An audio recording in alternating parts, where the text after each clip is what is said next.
Hai sahabat Museum BI, sudah nonton belum podcast Museum Bank Indonesia dengan tema Museum Kita Kini dan Nanti bagian pertama?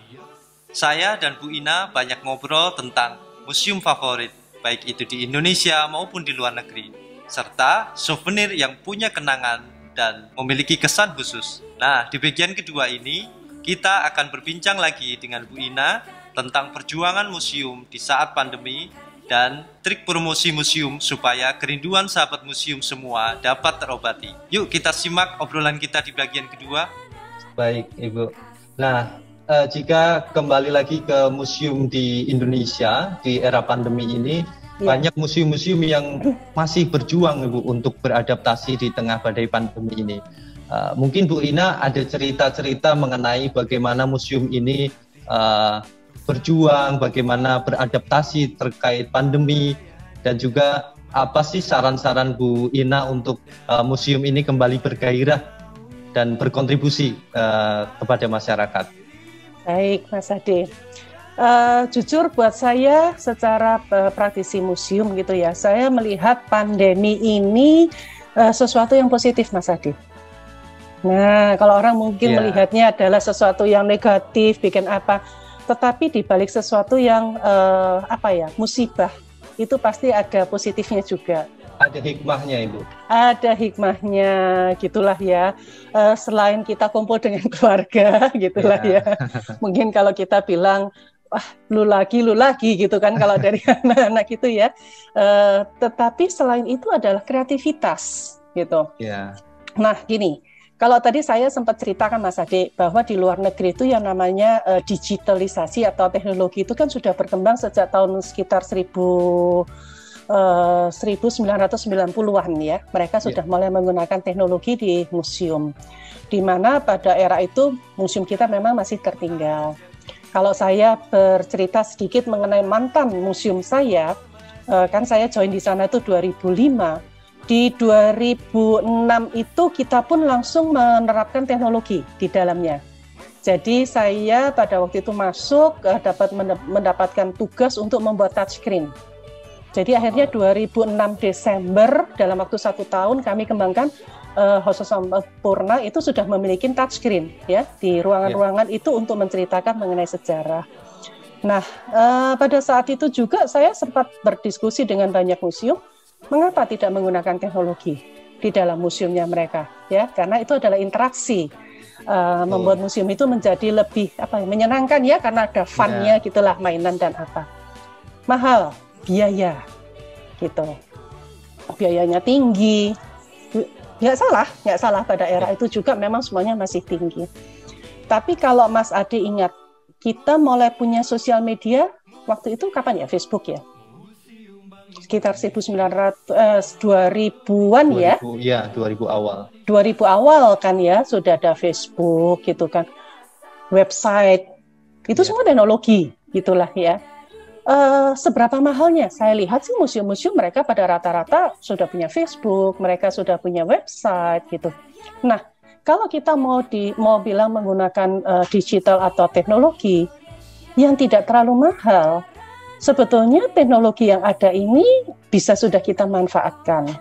Nah, mungkin memang akhirnya dengan pandemi ini tadi menjadi memaksa pengelola museum mau tidak mau akhirnya memanfaatkan teknologi yang ada, gitu. Tanpa harus itu menjadi terlalu mahal sekali. Bahwa kalau kita memang bikin yang 3 dimensi atau yang hologram dan segala macam itu oke lah, biayanya memang cukup tinggi. Coba kita manfaatkan sesuatu yang tidak terlalu mahal. Nih, kita bikin podcast gitu kan ya. Nah, rasanya sekarang video pakai HP aja udah bisa gitu kan ya. Instagram Live, FB Live, banyak banget gitu. Jadi sebetulnya kalau mau dibilang bahwa museum harus berhenti selama masa pandemi dan tidak bisa memanfaatkan digital atau teknologi, saya rasa itu sudah lagi nggak ada alasan sebetulnya, karena oke lah nggak bisa bikin yang namanya virtual museum, tetapi yang namanya kreativitas itu tetap bisa dibangun dengan menggunakan teknologi yang ada dan tidak mahal. Diskusi-diskusi, foto-foto itu banyak kan itu sekarang ya. Instagram itu aja, love aja dia juga bikin gitu kan, dia posting aja, belum hari ini dia membahas mengenai koleksi yang apa gitu kan, nanti berapa hari lagi koleksi yang lainnya lagi yang diangkat. Nah, hal-hal seperti ini bisa dilakukan dan itu menjadi tidak terlalu mahal. Nah, ya, justru pandemi memaksa berinovasi, berkreativitas ya Bu ya. Betul sekali, gitulah ya. Jadi intinya gini, kita harus ditarik kembali muda. Karena kalau kita ngomong teknologi itu kan mainannya anak muda gitu kan. Nah, museum itu harus tetap muda. Boleh aja koleksinya koleksi masa lalu, tapi bagaimana koleksi itu bisa terus diterima dari generasi ke generasi. Nah, itu yang kita harus memanfaatkan atau museum itu harus mampu berkembang sesuai dengan zaman. Nah, apa manfaat sebetulnya dari penggunaan digital atau teknologi? Kita dipaksa di rumah, gitu kan lah ya, tidak boleh berkeliling. Bila museum itu tidak berkreasi, tidak melakukan sesuatu melalui teknologi yang ada yang dapat dicapai dari sebuah gawai yang ada di rumah, ataupun melalui laptop, ataupun melalui apapun, pasti yang namanya itu kalau kita ngomong sama pacar tuh, lama-lama ya mungkin bisa lupa ya Mas Ade ya, lupa-lupa ingat atau paling tidak begitulah ya. Seperti itu. Nah, tetapi dengan kita terus berkoneksi melalui teknologi yang ada, ya intinya yang namanya kangen itu kan jadi tersalurkan ya Mas Ade ya. Nah, itu kalau kita LDR itu kan gitu ya. Kalau zaman saya dulu mungkin harus surat-suratan gitu, sekarang pakai WA. Saya tolong dong foto kamu gitu kan lah ya. Nah, ini sama dengan museum gitu. Jadi pandemi ini saya rasa memberikan dampak yang luar biasa. Teman-teman museum itu akhirnya banyak sekali yang mereka betul bergerak menggunakan teknologi, melakukan webinar, melakukan diskusi, ada yang bikin museum virtual. Ini tetap harus terus dibangun ya, untuk membangun memori dan membangun daya tarik dan curiosity ya, keingintahuan gitu. Kalau kita pengen tahu, apik ya museumnya, cakep gitu kan koleksinya. Apa sih ini kok aku nggak pernah tahu, padahal udah puluhan kali tuh ke museum gitu kan lah ya. Nah, hal seperti itu mungkin akan mendorong mereka, kapan sih museummu buka? Aku mau dong ke sana. Banyak juga Bu, jadi pertanyaan kapan museum buka nih? Kami sudah ingin berkunjung gitu. Iya, nah disitulah sebetulnya konten kreator fungsi untuk membangun sebuah konten digital selama masa pandemi ini menjadi penting Mas Adi. Gitu, karena harus bisa membangun daya tarik dan keingintahuan untuk berkunjung. Itu yang bisa kita tarik manfaat dari pandemi dengan teknologi saat ini. Iya, jadi walaupun pandemi ini kesannya museum tutup sehingga tidak muncul ke permukaan, tidak dekat dengan masyarakat dan sulit dijangkau, itu tidak ada ya Bu. Karena dengan inovasi, kreativitas, melalui apapun, apalagi dengan kemudahan era digital ini, masyarakat tetap bisa dekat dengan museum, menjangkau museum, atau bahkan pernah Bu saya mendapatkan email personal dari salah satu museum, saya sebut Museum Macan.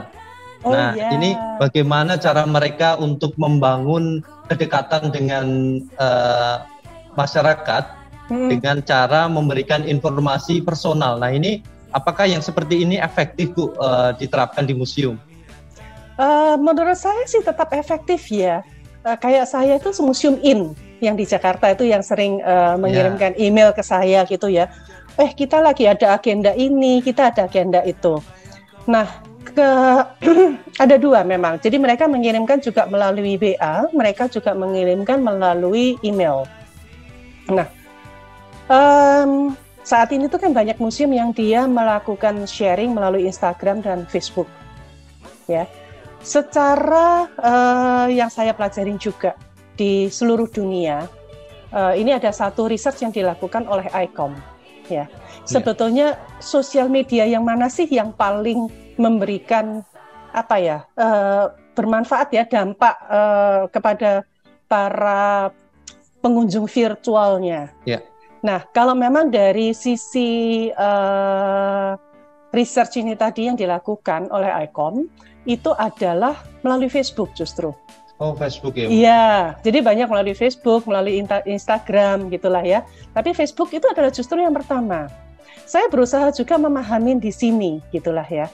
Kenapa sih Facebook? Gitu ya, dibandingkan pamannya Instagram. Mungkin dengan Facebook kita bisa melihat di sini, kita kan lebih bisa banyak bercerita ya kalau kita ngomong di Facebook ya. Yeah. Karena begitu banyak foto dan narasinya itu bisa lebih terbaca daripada sebuah Instagram gitu. Ya, Instagram itu lebih kepada visual mainnya di sana. Dan ada pembatasan karakter ya Bu. Ada pembatasan karakter juga di situ gitu. Lalu kedua, mengapa juga Facebook? Saya juga melihat mungkin di sini ini yang belum terbaca di dalam research itu tadi, itu adalah mungkin dari sisi usia. Nah, kalau kita ngomong kan orang-orang yang usianya ke museum itu sudah kita bilang adalah yang mature ya. Di mana usia mature ini rata-rata lebih bermainnya adalah di Facebook itu daripada di Instagram gitu. Sesuai usianya. Sesuai dengan usianya. Jadi bisa juga itu akan mempengaruhi juga hasil dari research ini tadi. Nah, kalau dari sisi yang tadi dipertanyakan mengenai email dan apa, saya secara pribadi bila ada sebuah event itu saya justru lebih mengingatnya bila itu di-emailkan ke saya daripada di WA-kan ke saya. Iya. Nah, sekarang coba Mas Ade punya berapa WA group? Nah, ya kan? Banyak. Kalau pagi bangun tidur, coba berapa ratus chat yang muncul, gitu kan? Nah, lalu kira-kira kita ingat nggak begitu pada waktunya? Tanggal sekian ada ini ya, lupa udah kelewat, gitu kan? Karena udah tertumpuk dan segala macam. Nah, ini salah satu yang mungkin juga perlu menjadi perhatian saat kita ingin melihat sebuah media.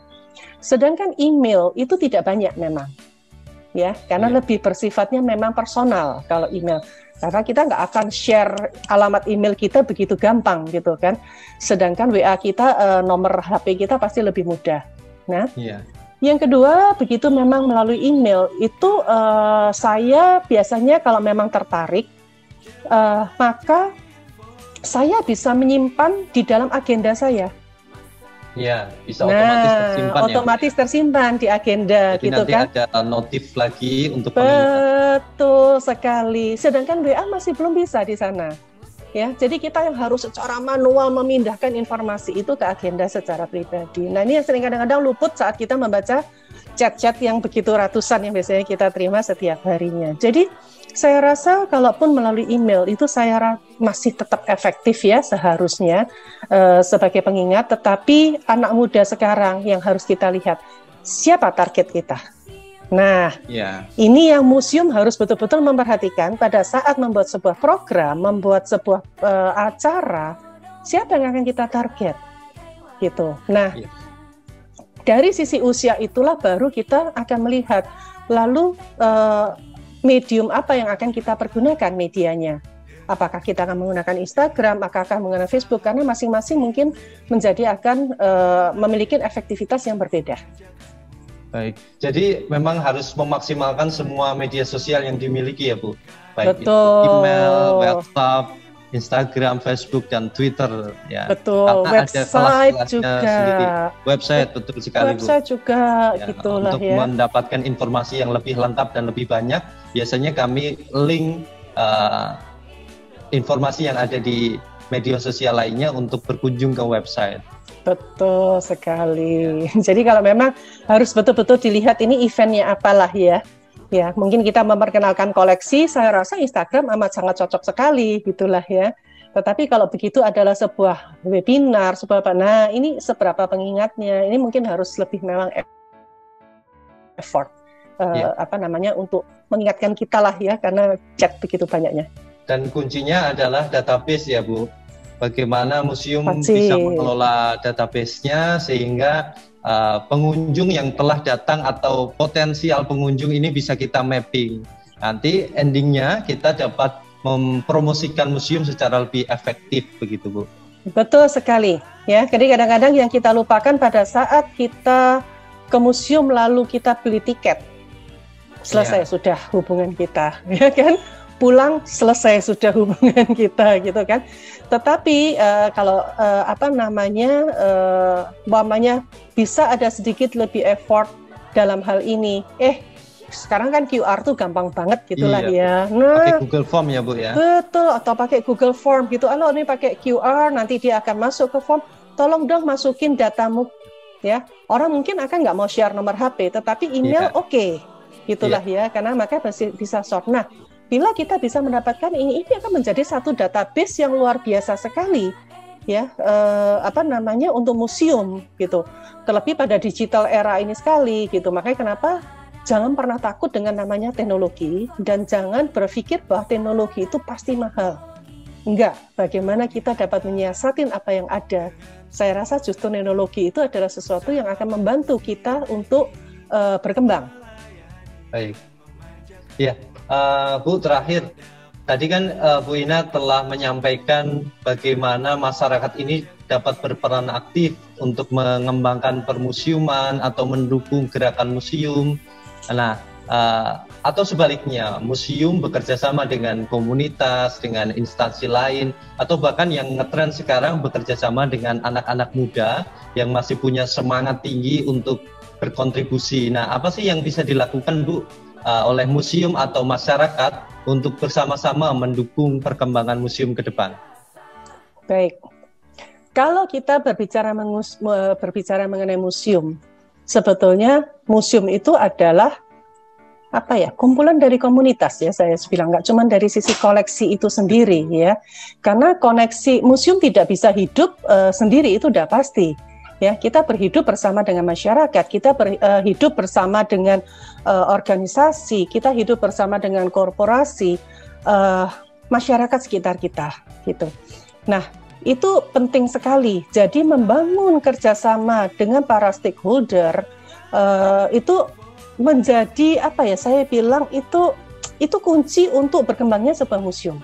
Nah, saat ini kalau kita harus melihat, kayak tadi di awal saya sebutkan bahwa museum itu sebetulnya adalah hidup. Museum itu berkembang ya, bagaikan manusia. Jadi kita harus mengikuti perkembangan masa kini.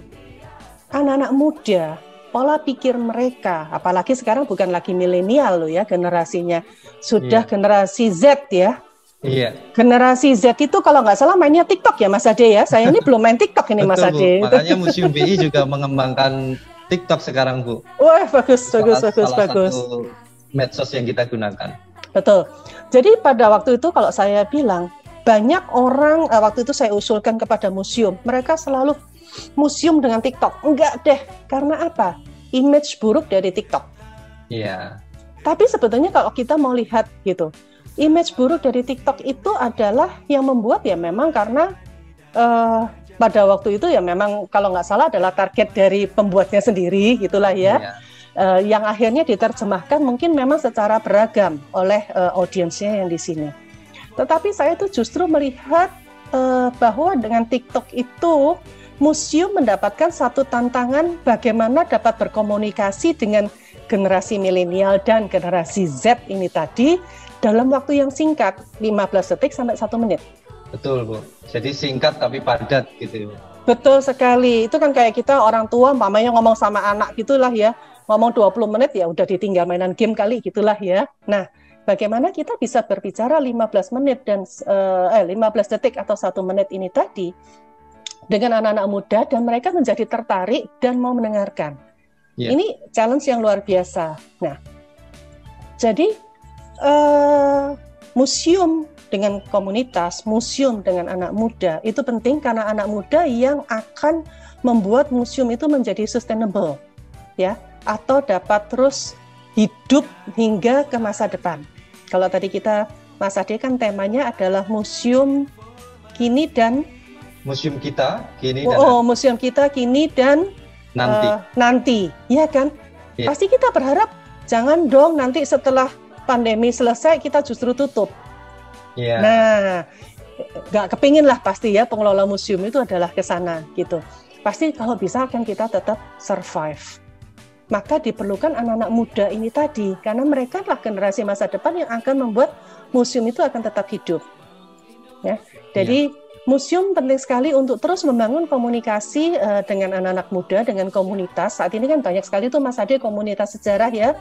Saya ngebut yang di Jakarta atau di Jawa Barat aja itu ada teman-teman saya itu Mas Asep, itu Kang Asep, itu kan Mbak Ina itu di Museum Komjal ya, komunitas jelajah gitu kan. Kalau Kang Asep itu apa itu namanya kok sampai lupa tuh Kang Asep tuh, saya bisa dimarahin Kang Asep itu Historia ya. Lalu ada juga sahabat museum. Kalau di Surabaya itu ada yang namanya Rodobro gitu kan, yang waktu itu kerjasama dengan kami. Ada Begandring. Sekarang tuh kan di setiap kota bisa dibilang banyak sekali tumbuh komunitas-komunitas, ya. Di mana di sana juga ada anak-anak muda, kalau nggak salah tuh juga dari usia-usia SMP, ya, sampai yang mereka usianya 40 tambah di Surabaya itu ada yang usianya tuh udah 70-an gitu kan. Nah, mereka bisa bersatu, itu yang menurut saya luar biasa sekali komunitas. Dan bagaimana sejarah dapat menyatukan usia yang dari SMP sampai yang usia 70-an karena minat yang sama. Nah, bila museum dapat menyatukan hal ini, saya jamin museum itu akan tetap hidup walaupun menghadapi sebuah tantangan yang luar biasa selama masa pandemi ini. Nah, hal-hal ini yang juga disadarin oleh ICOM. Gitulah ya. Jadi karena itu di tema 2021 ini pun mereka menekankan sekali bagaimana pentingnya museum itu bekerja sama dengan komunitas. Ya, Mas Ade, komunitas di Eropa, kalau sekarang betul saya tinggal di sana 7 tahun gitulah ya, dan saya terus mengikuti perkembangannya. Mereka tidak terlalu banyak bekerja dengan komunitas. Ya, era itu gitu. Jadi sebetulnya kalau saya lihat museum kita itu perkembangannya dalam beberapa hal itu lebih maju daripada museum-museum di Eropa. Museum Eropa mungkin menang di teknologi. Ya, Bu. Betul. Museum Eropa dia menang di teknologi dan koleksi. Tetapi Indonesia itu dia menang dengan kepedulian komunitas, kepedulian masyarakat terhadap sejarah dan budayanya melalui museum. Nah, itu sudah berkembang gitulah ya. Jadi kita harus bisa menggandeng mereka. Baik. Sebagai satu keluarga besar. Iya. Jadi memang sesuai ya Bu dengan tema International Museum Day 2021 ini. Salah satunya adalah untuk sustainability, keberlangsungan museum kita, karena ini adalah museum milik kita bersama, baik itu pelajar, mahasiswa seperti yang saya bilang tadi, mama-mama muda maupun masyarakat yang sudah mature, itu harus tetap mendukung museum untuk perkembangan museum kini dan nanti. Betul Bu Ina, sebenarnya obrolan kita sangat menarik, tapi karena keterbatasan waktu kita cukupkan sekian. Nanti kita lanjut di lain kesempatan. Semoga bisa bertemu lagi dengan Bu Ina. Iya, terima kasih Mas Ade, terima kasih sahabat Museum BI. Begitu pula teman-teman BI yang lainnya, gitu kan, telah banyak membantu museum-museum di Indonesia. Untuk para pengelola, kalau boleh nih Mas Ade, itulah ya, semangat terus, jangan pernah putus asa ya. Pandemi ini menurut saya justru adalah menjadi akhirnya sebuah vitamin, ya, sebuah vaksin untuk kita yang dimana kita harus justru dapat bertahan hidup melalui kreativitas, gitu ya. Baik. Dan jangan pernah lupa mereka yang di luar sana, komunitas maupun masyarakat, mereka adalah keluarga kita. Dan kalau kita dapat bergandengan tangan, saya yakin kita sama-sama dapat membuat museum keluar dan terus berkembang setelah pandemi lewat. Dan kita doakan pandemi segera berlalu. Amin, amin ya rabbal alamin. Terima kasih Bu Ina. Kata kuncinya yang sangat menarik di penutupan tadi, bahwa jangan jadikan pandemi sebagai musuh, tapi jadikan pandemi sebagai vitamin atau vaksin bagi museum.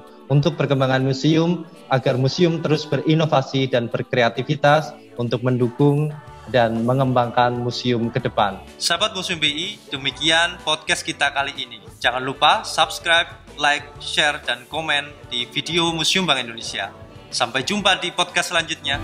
Bukan museum biasa.